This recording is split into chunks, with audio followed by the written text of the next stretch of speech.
We can all agree that most people want to be happy. The ways through which it is sought are many.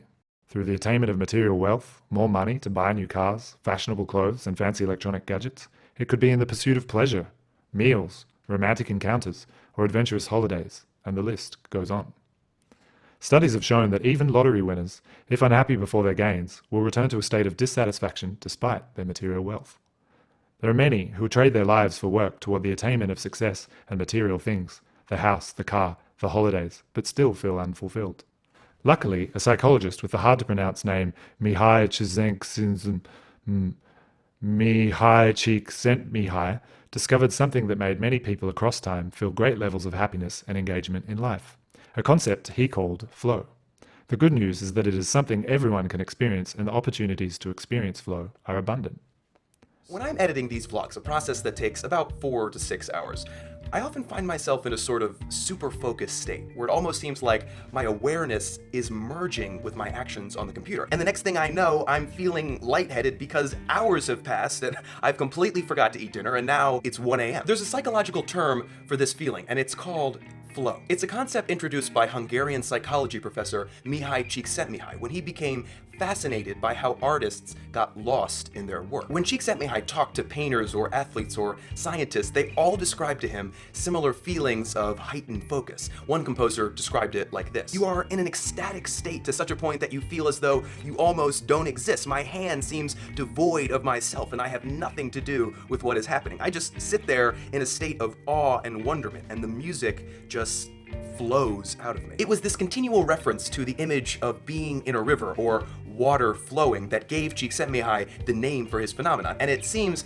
about as old as humanity is. Historical sources suggest that Michelangelo may have been in a state of flow while painting the Sistine Chapel. It's reported that he would paint for days at a time, forsaking food or sleep. In The Tao of Jeet Kune Do, Bruce Lee instructs, "Empty your mind, be formless, shapeless, like water." Everyone can experience this feeling, but to do so requires a few preconditions. First, you have to be involved in an activity with a clear set of goals and progress. The task at hand must have clear and immediate feedback, and most importantly, there has to be a good balance between the perceived challenges of a task and one's perceived skills. Csikszentmihalyi developed a model for his idea, and it looks like this. On the y-axis is the challenge level, and on the x-axis is the skill level. As you can see, when the challenge is really hard and the skills are really low, that's gonna cause anxiety because you know what you want to do, but you can't even get close to achieving it. Any kind of representative drawing fits that category for me. Only when the challenge level is high and you have the skills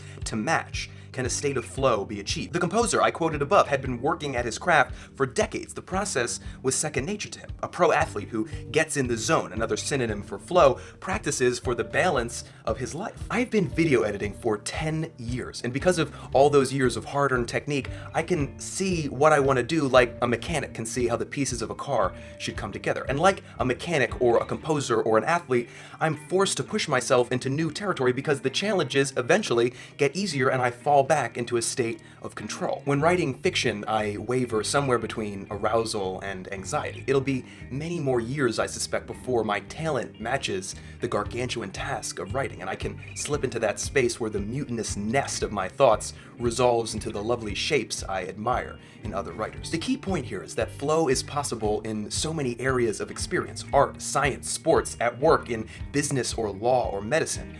But its vital prerequisite in all those cases is an extended devotion to craft. We all have the ability to distinguish between different qualities of pleasure. Being in a flow state seems to me to be made of pure stuff, not just for what it achieves, but for what it is. I don't know why human beings can experience intrinsic value in the activities that they choose to love, but I'm happy to go along for the ride.